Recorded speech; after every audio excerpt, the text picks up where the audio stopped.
Hello, my name is Brett, and I would like to share my thoughts today on Franz Kafka's The Lost Writings. It is a roughly 130-page hardback book put out by New Directions Publishing. Its cover price is $18.95 US, and it is what I would describe as a unique collection of fragments, false starts, and really short stories by Franz Kafka. In it are just over 70 pieces. Usually they don't go longer than a paragraph. Some are 4 or 5 pages.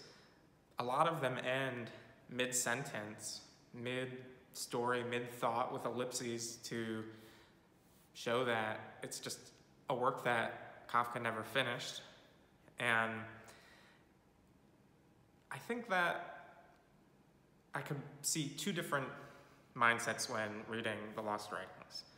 I could see one where it feels thin or trite, or like you're reading something that you're not meant to read, and thus it's not satisfying because you never have a narrative arc. There's never a point that's necessarily being proven that you're reading for minutes or hours that then delivers upon that. It feels like scratch. It feels like fragments, and I could see that being disappointing to someone, especially if you're picking up this with Kafka's name on it, thinking it's going to be this strange, profound work like a lot of his are. But I think there's also this other aspect of looking at it where, and this is how I think about it, and I really enjoyed reading this, is you get to see how he's thinking, and you feel like you're with him going along these ideas. And then if you've ever done anything creative, you have that feeling where you have some momentum, or you just try to take an idea and put it on the page, or put pen to paper, and then the steam just runs out, or you move on to another idea, or you just give up and say, okay, this is not the idea I'm gonna pursue, or you just lose that energy, the momentum. You feel that when you're reading his stories, and I like it because it makes Kafka seem human. It makes him seem like he is trying and has all these ideas that are engrossing, but then you just realize that he never finished it. So you have those types of stories where they just end, right? And they're sort of frustrating, but in a way that I understand and get, and I'm glad to be able to read. And then you also have these stories that are a paragraph or two. They're very short, but within such a short work, they contain all of Kafka's best traits as a writer, which is this sort of absurdity, but with a beauty to it, and a point or a thought. Like, you can tell he has an idea and is trying to communicate it through it. And those all come through in a way that I really cherish a lot of these stories. Most of them don't have titles. Only one has a title, actually. The rest are indexed in the back of the book based on just the first line. And I like that. To me, this shows that, at least for me, I enjoy reading microfiction, is what it would be called today. And I would like to see more of it. I would like to see, it feels experimental in a way that I want to see more of. And writing myself and having these short pieces and wanting to put them out, I want other people to do the same, and I'd like to see them collected. And I think it's really cool that this is collected, and it's like a nice hardcover book that maybe could feel slight for almost $20, but I think there's a lot of value to this, and it shows to me that you can move someone, or you can impact someone with just a few sentences. And I think that's a really beautiful thing. Things worth noting is that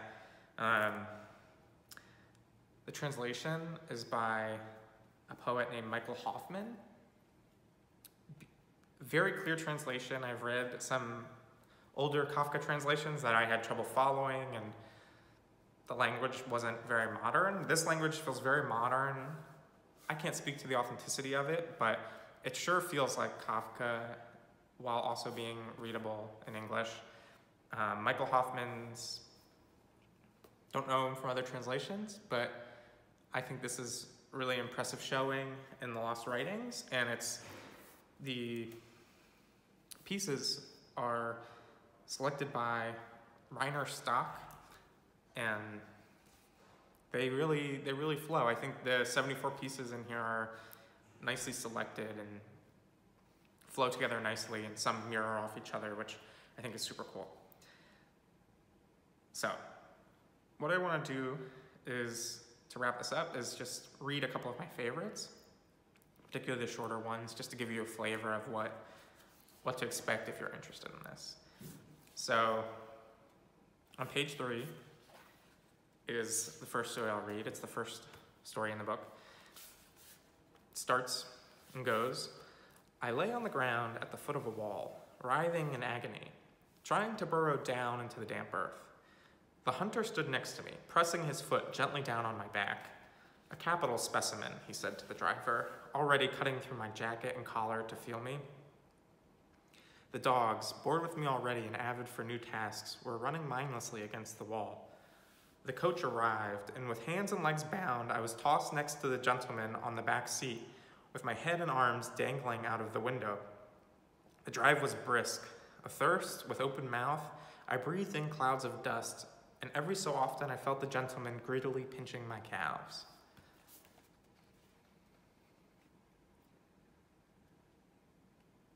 That's about as Kafka as it gets, I would say. There's a humor to his writing that I think often is understated, and when you look past the absurdity and just read and experience the stories, they're deeply funny and impactful, and sometimes maybe confusing or not unclear what it's trying to say, but they always move me, which is why I really like his writing and his stories. And I think they're funny. I think most of the stories in here are funny or humorous, and without being cruel or mean or calling someone out. It's more strange and absurd, and that's what I really appreciate. I'll read one more. Okay, this is on page 97. It goes, I've buried my reason happily in my hand. I carry my head upright, but my hand is hanging down. My reason is dragging it down to the ground. Look at my small, calloused, veined, wrinkled, proud-veined, five-fingered hand. How clever of me to harbor my reason in this unlikely container. What is of particular advantage is that I have two hands. As in a children's game, I can ask myself, which hand am I holding my reason in? No one will be able to guess, because through the wrinkles in my hands, I can straightaway transfer my reason from hand to the other.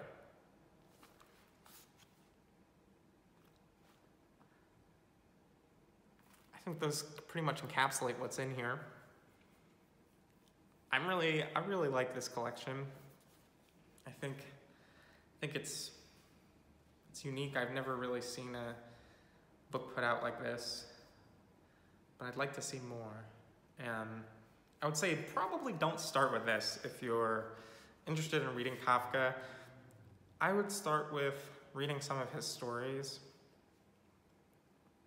Particularly my favorite is In the Penal Colony.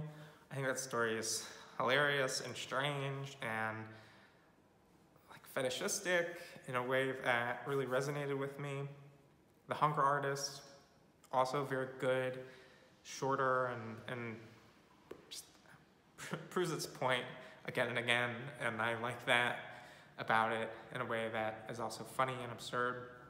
There's the Metamorphosis, which is classic and a quickie. If you're looking to read a novel of his, I would say The Trial is a good place to start. There are other works of his I haven't read yet, like I haven't read America, and there's another of his that I haven't read, the other like key novel, I can't remember its name, but yeah, I would come to this after reading some Kafka so you have a little context and aren't frustrated with maybe the brevity that's here. But I think there's a lot to like. It straddles that line between prose and narrative storytelling and poetry, which I've tried to read poetry and I have read some that I like, but I always seem to bounce off it, or it goes over my head, or I just don't get it. And this to me has poetic language in it and has that kind of the shortness of a poem, or of like most poems, let's say, majority of poems. Almost like a haiku, let's say. And, but I can understand it more, I can follow it more, and I really value that. So, this is The Lost Writings by Franz Kafka. It's worth checking out, I think, if you like more experimental works and maybe you've read some other Kafka. Thanks for watching.